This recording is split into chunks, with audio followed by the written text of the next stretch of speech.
they'd want to do. You can find a smart aleck bus driver in Kansas City who made some snide comments. Maybe that's why we drove around the stadiums to tick him off. That's not our style, but we'll get ourselves back, ready to play. This is ridiculous. Next question. All right. Hey, listen, this Raiders-Chiefs rivalry is a whole lot of fun. And, of course, the Chiefs looking for revenge after the Raiders beat them. Key, you played for Gruden. You heard him just there. Is he always that petty calling out the bus drivers? Well, it's not necessarily petty, but he doesn't like to be challenged, especially on a good night. And, look, let's start this way. Andy Reid and him are good friends, so it has nothing to do with Andy Reid. But you look at the situation. I played for Gruden. I remember in Cincinnati, we're playing the Cincinnati Bengals. Prior to that football game, the reporters were talking negative about Keenan McCardell's average. K-Mac was averaging about 9 yards a catch. We put a play in just to get K-Max up, his average up. Gruden goes to, we're on the sideline. Gruden, he's screaming and yelling and doing the whole deal. He goes, yeah, blankety, blankety, blank. How y'all feel about that average now? I mean, he's so consumed with those sort of things. And look, he does a good job at figuring it out. That's why, to me, no matter what I feel about him personally in our battles, he is a hell of a coach, man. Yeah, there were a lot of defenders on you on that play, by the way. But 1975. Right. No, that's the footage, man. Come on, Stop. 1975. Boy, don't get me started. You played the same time I played, Listen, just a little later. We're not going to get derailed there because we got more to get to here. Marcus, the Raiders, as I mentioned, did beat the Chiefs early this season. What do you expect on Sunday? Chiefs about to dump truck the Raiders. They gonna stomp them out. Listen, this is about a revenge factor, and the worst person that in this league that you want to have revenge on you is a Andy Reid, Eric Bieniemy coach team with Patrick Mahomes at quarterback. We had Travis Kelce on yesterday. He told us that he gave those guys respect, but he felt like that they could stand up and play a lot better. And then, too, to the other side of the ball, like the Raiders hit so many home run balls. Aguilar played great. Henry Ruggs over the top. Waller. So this is not to, maybe it is disrespectful to say it that way, but the Raiders have matchup nightmares as well offensively. But I don't expect Spagnuolo to give up as many yards through the air as they gave up the first game. I expect him to get those things corrected like we've seen this Kansas City Chiefs defense have the tendency to do, is fix themselves and get ready to play and tailor themselves to the opponent that they're facing. So I expect the Chiefs to have a good day. No, that was disrespectful as a mug. That was disrespectful. Well, but it is what it is, dog. You hit on it a little bit. Like if they're going to win the game, they got to take away some of the explosive passes that they did give up in that first meeting, because that was the tail of the game. And how many kind of opportunities the Raiders had to push the ball downfield, and they kept hitting on them. You want to disguise coverage?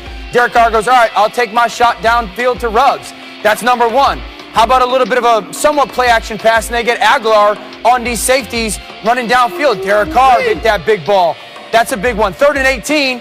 If you don't get pass rush on, he'll find Renfro. That was another big pass conversion. This one coming to the left side of your screen, Ruggs. This is a great formation.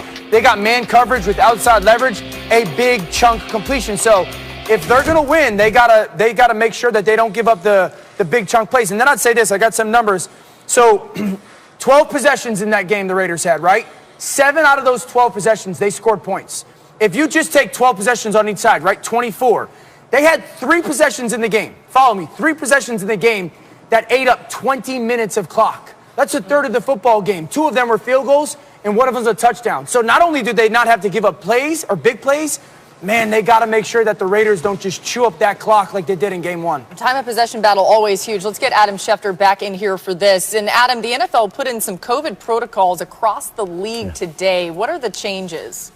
Starting Saturday, Laura, every team goes into intensive protocols, really where half the league has almost been since those protocols were put into place at the beginning of the month. And that means that players and coaches will have to wear masks all the time. There'll be more virtual meetings. There'll be fewer in-team gatherings. But that's what we're looking at now moving forward. Intensive protocols for the entire league starting Saturday. A review of contact tracing data shows that teams in intensive protocols right now have a 50% reduction rate in the spread of COVID. So that's what the league is trying to do, contain the virus right now. Yeah, and you know what? They've done a good job of that. So continuing that on for the sanctity of this season. Week 10 added a new twist to the battle for the NFC West crown as the Cardinals and Seahawks go head-to-head on Thursday night. Will we see more Kyler heroics, or will Russ and the Seahawks? Roethlisberger, guys, he had the best game of 2020 after a week of no practice last week, after being placed on the reserve COVID-19 list because of close contact before being activated Saturday.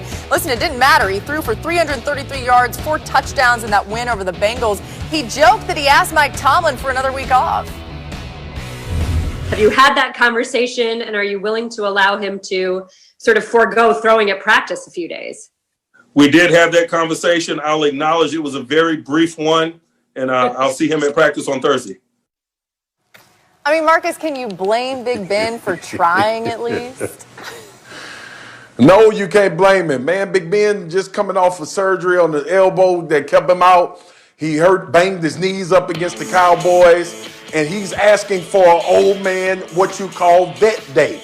But Mike Tomlin like, nah, man. Did you see how we performed against the Cowboys? We do things a certain way. We grind a certain way. And I'm sure him and Ben has the rapport, and Tomlin is smart about how he's using this veteran quarterback because he knows how important he is to what they are trying to accomplish this year. But it's so much love between what Mike Tomlin does for this football team, how he treats vets, how he manages situations throughout the year. He is phenomenal at this type of stuff. Every time he's in front of a camera, you see him exude leadership. He talks about it. He talks about his players. He talks about what they're gonna do. A few weeks ago, we talked about how he said they didn't fear Lamar Jackson. Mike Tomlin walks to the beat of his own drum. That's why he's such a tremendous coach and been a tremendous coach for a long time. And that's why guys want to play for him. And